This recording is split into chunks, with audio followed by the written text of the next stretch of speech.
Hello everyone and welcome to my YouTube channel bio time. So आज के इस particular video में हम लोग कवर अप करने वाले हैं क्लास 12th के chapter 8 microbes in human welfare. ये पार्ट 2 है इस चैप्टर का। मेक श्योर आप पहले पार्ट 1 को ज़रूर से कवर अप करें, देन कवर दिस पार्ट। सो इस चैप्टर में हमने ये शुरुआत में समझा था कि माइक्रोब्स जो हैं वो मेजर कंपोनेंट होते हैं बायोलॉजिकल सिस्टम के पूरे अर्थ में, और ये हर जगह पाए जाते हैं। और यहाँ पर ये भी मेंशन है कि ये ऐसी भी जगह पर पाए जाते हैं जहाँ पर कोई और लाइफ फॉर्म नहीं प्रेजेंट हो सकता। माइक्रोब्स, बैक्टीरिया, फंजी, वो सब कॉलोनीज़ में ग्रो किया जा सकता है और जो नेकेड आइज से भी विजिबल होते हैं, जिसकी वजह से माइक्रो ऑर्गेनिजम्स पर स्टडी किया जा सकता है। यहाँ हमने अलग अलग बैक्टीरिया, वायरसेस को समझा, जो उनके शेप्स को समझा हमने, जो मैग्नीफाई करके यहाँ पर शो किया गया है। यहाँ पर कॉलोनीज़ हैं, यहाँ ए में बैक्टीरिया, बी में fungal colony.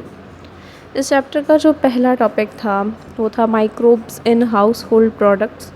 House hold products में माइक्रोब्स का क्या रोल है। एवरीडे लाइफ में माइक्रोब्स के बने हुए प्रोडक्ट्स जो हम लोग रेगुलरली यूज़ करते हैं, इसका एग्जांपल यहाँ पर गिवन था लैक्टोबैसिलस, और ऐसे ही जो दूसरे पे होते हैं प्रेजेंट उन्हें लैक्टिक एसिड बैक्टीरिया कहा जाता है, लैब। और ये जो लैब है ये एसिड्स प्रोड्यूस करते हैं जो कोएगुलेट कर लेता है और मिल्क प्रोटीन्स को पार्शली डाइजेस्ट कर लेता है। यहाँ पर ये जब मिल्क कर्ड में कन्वर्ट होता है तो उसका न्यूट्रिशनल क्वालिटी भी इंक्रीज़ हो जाता है। विटामिन B12 उसमें इंक्रीज़ हो जाता है। जो फूड बनाने के लिए, जैसे कि डोसा और इडली का जो डो होता है वो बैक्टीरिया से फर्मेंट होता है। जो पफ्ड अप अपीयरेंस होता है डो का, वो CO2 गैस की प्रोडक्शन की वजह से होता है। ब्रेड, जो डो ब्रेड बनाने में यूज़ होता है उसे फर्मेंट किया जाता है बेकर्स यीस्ट सैक्रोमाइसिस सेरेविसी को यूज़ करके। ट्रेडिशनल ड्रिंक टॉडी के बारे में भी यहाँ पर बताया गया है। चीज़, जिसके एग्जांपल्स में स्विस चीज़ बताया गया, जिसमें लार्ज होल्स होते हैं, वो CO2 के प्रोडक्शन की वजह से होते हैं। जो बैक्टीरियम है प्रोपियोनी बैक्टीरियम शर्मानी, और इसी की वजह से स्विस चीज़ फॉर्म होता है। और ये रॉकफोर्ट चीज़ के बारे में भी यहाँ बताया गया है। उसके बाद जो टॉपिक था, दूसरा टॉपिक, वो था microbes in industrial products. Industries में क्या रोल है माइक्रोब्स का। यहाँ पर फर्मेंटेड बेवरेजेस के बारे में हमने समझा कि माइक्रोब्स जो हैं, यीस्ट, स्पेशली जो यीस्ट हैं वो यूज़ किए जाते हैं बेवरेजेस को प्रोड्यूस करने के लिए, जैसे कि वाइन, बियर, विस्की, ब्रांडी और रम।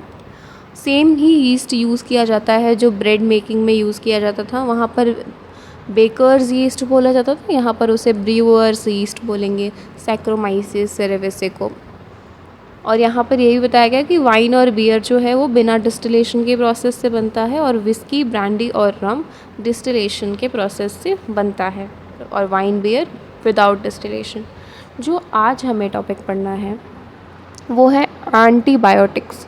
जो माइक्रोब्स एंटीबायोटिक प्रोड्यूस करता है वो सबसे सिग्निफिकेंट इन डिस्कवरी था पूरे 20th सेंचुरी का, और ये ग्रेटली कंट्रीब्यूट करता है ह्यूमन सोसाइटी के वेलफेयर के लिए। एंटी का मतलब, ग्रीक में एंटी का मतलब होता है अगेंस्ट, और बायो का मतलब होता है लाइफ। दोनों में साथ में अगर देखा जाए तो अगेंस्ट लाइफ, ये डिज़ीज़ कॉजिंग ऑर्गेनिजम्स के कंटेक्स्ट में है, अगेंस्ट लाइफ। और ह्यूमन के कंटेक्स्ट में देखा जाए तो वो प्रो लाइफ होते हैं, अगेंस्ट नहीं होते। एंटीबायोटिक्स केमिकल सब्सटेंसेस होते हैं जो प्रोड्यूस होते हैं कुछ माइक्रोब से, और वो किल कर सकते हैं या फिर ग्रोथ को रिटार्ड कर सकते हैं दूसरे डिज़ीज़ कॉजिंग माइक्रोब्स के। जब वो ये एंटीबायोटिक्स जो प्रोड्यूस किया जाता है कुछ माइक्रोब से, ये डिज़ीज़ कॉजिंग माइक्रोब्स को या तो किल कर देंगे या तो रिटार्ड कर देंगे उनके ग्रोथ को। हमें जो फेमिलियरली पता है एंटीबायोटिक, जो कि है पेनिसिलिन, ये पहला एंटीबायोटिक था जिसकी डिस्कवरी हुई थी, पेनिसिलिन। अलेक्जेंडर फ्लेमिंग काम कर रहे थे स्टेफिलोकोकाई बैक्टीरिया पर। तो उन्होंने ये ऑब्ज़र्व किया कि एक मोल्ड ग्रो कर रहा है अनवॉश्ड कल्चर प्लेट्स पर, जहाँ पर स्टेफिलोकोकाई ग्रो नहीं कर पा रहा। उस जगह पर एक मोल्ड ग्रो कर रहा है। उन्होंने ये पाया कि ये एक केमिकल प्रोड्यूस हो रहा है मोल्ड से, जिसे नाम दिया गया पेनिसिलिन। मोल्ड का नाम ही पेनिसिलियम नोटाटम था, उसी के नाम से इसे नाम दिया गया पेनिसिलिन। इसका जो फुल पोटेंशियल है वो इफ़ेक्टिव एंटीबायोटिक की तरह हुआ यूज़, जो स्टैब्लिश किया गया अर्नस्ट चेन और हॉवर्ड फ्लोरी के द्वारा। आगे जाकर भविष्य में एंटीबायोटिक यूज़ किया जाने लगा। अमेरिकन सोल्जर्स जो वर्ल्ड वॉर 2 में जो घायल होते थे अमेरिकन सोल्जर्स, उनका ट्रीटमेंट करने के लिए ये एंटीबायोटिक यूज़ होने लगा। जो अलेक्जेंडर फ्लेमिंग थे, अर्नस्ट चेन थे और हॉवर्ड फ्लोरे थे, उन्हें नोबेल प्राइज़ से अवार्ड किया गया 1945 में उनकी डिस्कवरी की वजह से। अलेक्जेंडर फ्लेमिंग ने पाया पेनिसिलियम नोटाटम का जो मोल्ड ग्रो कर रहा था, और उसे नाम दिया गया पेनिसिलिन। लेकिन उसके इफ़ेक्टिवनेस को आगे अर्नस्ट चेन और हॉवर्ड फ्लोरी ने दुनिया के सामने लेके आया। पेनिसिलिन के बाद जो दूसरे एंटीबायोटिक्स थे, उन्हें भी माइक्रोब से प्योरीफाई करके बनाया गया। एंटीबायोटिक्स ने बहुत से डेडली डिजीज़ेज़ को क्योर किया है, और उनमें ये कैपेसिटी है, वो इतना इम्प्रूव हो चुके हैं एंटीबायोटिक्स, उनमें इतनी कैपेसिटी है कि वो डेडली डिजीज़ेज़ जैसे कि प्लेग, वूपिंग कफ जिसे काली खांसी बोला जाता है, डिप्थीरिया, गलघोटू और लेप्रोसी कुष्ठ रोग, इन सब चीज़ों को क्योर करने के लिए यूज़ किया जा सकता है, जो दुनिया में बहुत से लोगों को किल कर सकता है। तो एंटीबायोटिक्स के बिना हम लोग वर्ल्ड को इमेजिन नहीं कर सकते। नेक्स्ट जो टॉपिक है वो है केमिकल्स, एंजाइम्स और दूसरे बायोएक्टिव मॉलिक्यूल्स। यहाँ पर हम लोग समझ रहे थे इंडस्ट्रीज़ में माइक्रोब्स का क्या यूज़ है, जिसमें सबसे पहले फर्मेंटेड बेवरेजेस के बारे में, फर्मेंटेड बेवरेजेस के लिए, फिर एंटीबायोटिक्स के लिए, फिर केमिकल्स, एंजाइम्स और दूसरे बायोएक्टिव मॉलिक्यूल्स के लिए। माइक्रोब्स यूज़ किए जाते हैं कमर्शियल और इंडस्ट्रियल प्रोडक्शन में, और बहुत से केमिकल्स के लिए, जैसे कि organic acids, alcohols and enzymes. Acid producers का जो एसिड्स प्रोड्यूसर्स हैं वो एस्परगिलस नाइगर है, एक फंगस है सिट्रिक एसिड का। एसिटोबैक्टर एसिटाई एक बैक्टीरियम है एसिटिक एसिड का। क्लोस्ट्रीडियम ब्यूटाइलिकम ये एक बैक्टीरियम है ब्यूटारिक एसिड का। लैक्टोबैसिलस एक बैक्टीरियम है लैक्टिक एसिड का। इससे related match the following already NEET में कई बार पूछा जा चुका है, मल्टीपल टाइम्स रिपीटेड हो चुका है, ये PYQ भी है और ये इम्पॉर्टेंट भी है कि इसका एसिड और इसका नाम, जो प्रोड्यूसर्स हैं उनका नाम ज़रूर से आपको याद हो। एस्परगिलस नाइगर जो है वो सिट्रिक एसिड के लिए, एजिटोबैक्टर एसिटाई वो एसिटिक एसिड के लिए, क्लोस्ट्रीडियम ब्यूटाइलिकम ये ब्यूटारिक एसिड के लिए, और लैक्टोबैसिलस जो है वो लैक्टिक एसिड के लिए। जो यीस्ट है सैक्रोमाइसिस सेरेविसे, ये यूज़ होता है कमर्शियल प्रोडक्शन में, इथेनॉल के कमर्शियल प्रोडक्शन में ये यूज़ होता है यीस्ट सैक्रोमाइसिस सेरेविसे, जिसे बेकर्स यीस्ट या ब्रूअर्स यीस्ट भी बोला जाता है। जो माइक्रोब्स हैं वो एंजाइम्स की प्रोडक्शन के लिए भी यूज़ किए जाते हैं। लाइपेजेस जो डिटर्जेंट फॉर्मुलेशंस में यूज़ होता है, और ये हेल्प करता है ऑयली स्टेन्स को लॉन्ड्री से रिमूव करने में। वहाँ पर माइक्रोब्स की लाइपेजेस जो यूज़ होता है वो ये है डिटर्जेंट्स में यूज़ होता है।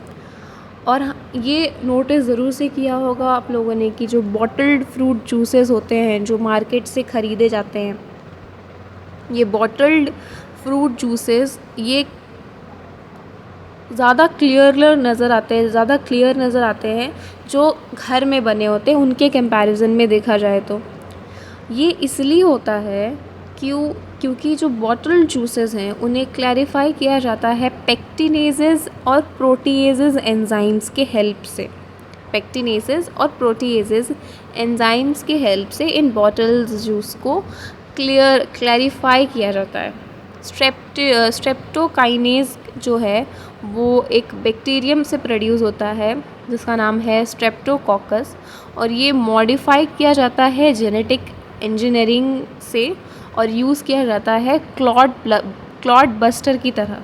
जो ब्लड वेसल्स से जो क्लॉट्स हैं, जो पेशेंट्स में ब्लड वेसल्स में क्लॉट्स फॉर्म हो जाता है मायोकार्डियल इन्फ्रैक्शन की वजह से, जिसकी वजह से हार्ट अटैक आ जाता है, उसमें ये यूज़ किया जाता है क्लॉट बस्टर की तरह स्ट्रेप्टोकाइनेज एंजाइम, जो कौन से बैक्टीरिया से फॉर्म होता है, स्ट्रेप्टोकोकस से। ये क्लॉट बस्टर की तरह यूज़ होता है मायोकार्डियल इन्फ्रैक्शन की जो पेशेंट्स में होता है, जो ब्लड वेसल्स में क्लॉट्स आ जाते हैं जिसकी वजह से हार्ट अटैक आता है। जो दूसरा बायो एक्टिव मॉलिक्यूल है वो है साइक्लोस्पोरिन ए। साइक्लोस्पोरिन ए जो है वो एक इम्यूनो सप्रेसिव एजेंट है ऑर्गैन ट्रांसप्लांट पेशेंट में। ये भी इम्पॉर्टेंट है, इसे भी याद ज़रूर से रख लेना। आई गेस इसका भी क्वेश्चन आ चुका है नीट में PYQ में। साइक्लोस्पोरिन ए ये एक इम्यूनो सप्रेसिव एजेंट है ऑर्गन ट्रांसप्लांट पेशेंट्स में। ये प्रोड्यूस होता है एक फंगस से जिसका नाम है trichoderma polysporum. Trichoderma polysporum fungus से साइक्लोस्पोरिन ए फॉर्म किया जाता है। ये एक बायो एक्टिव मॉलिक्यूल है, इम्यूनो सप्रेसिव एजेंट है ऑर्गन ट्रांसप्लांट पेशेंट्स के लिए। स्टैटिन्स जो हैं, स्टैटिन्स प्रोड्यूस होते हैं यीस्ट से जिसका नाम है मोनस्कस परप्यूरस। मोनस्कस परप्यूरस एक यीस्ट है जिससे स्टैटिन प्रोड्यूस होता है। ये कमर्शलाइज़ किया जाता है ब्लड कोलेस्ट्रॉल लोअरिंग एजेंट की तरह। ब्लड कोलेस्ट्रॉल लोअरिंग एजेंट की तरह कमर्शलाइज़ किया जाता है इस यीस्ट को, इस एंजाइम स्टैटिन्स जिसका नाम है। और ये किससे प्रोड्यूस होता है, एक यीस्ट से जिसका नाम है मोनस्कस परप्यूरस। ये एक्ट करता है compatibly inhibiting the enzyme responsible for synthesis of cholesterol. Cholesterol के सिंथेसिस में जो एंजाइम रिस्पॉन्सिबल होता है उसको ये इनहिबिट कर देता है, इसीलिए ये ब्लड कोलेस्ट्रॉल लोअरिंग एजेंट है। कोलेस्ट्रॉल के लेवल को लो कर देता है, कोलेस्ट्रॉल का जो सिंथेसिस है उसे इनहिबिट कर देता है ये enzyme. So that is it for this video. Microbes का सीवेज ट्रीटमेंट में क्या यूज़ है उसे हम लोग नेक्स्ट वीडियो में कवर अप करेंगे। यहाँ तक अगर वीडियो को देखा है तो thank you very much. Make sure you subscribe this channel, like the video and share with your friends, and yes, don't forget to attend the tests. Test देना बहुत ज़्यादा ज़रूरी है अपने प्रिपरेशन में। टेस्ट के लिंक मैं व्हाट्सएप चैनल पर अपलोड कर देती हूँ। Make sure you join the WhatsApp channel, जिसका लिंक इसी चैनल के कम्युनिटी सेक्शन पर मैंने अपलोड कर दिया है। उस लिंक को आपको क्लिक करना है, आप लोग डायरेक्टली व्हाट्सएप चैनल पर पहुंच जाएंगे। वहीं पर वीकली टेस्ट हो चाहे मंथली टेस्ट हो, उनके लिंक्स मैं अपलोड करती हूँ जिसे आप अटेंड कर सकते हैं। So thank you very much.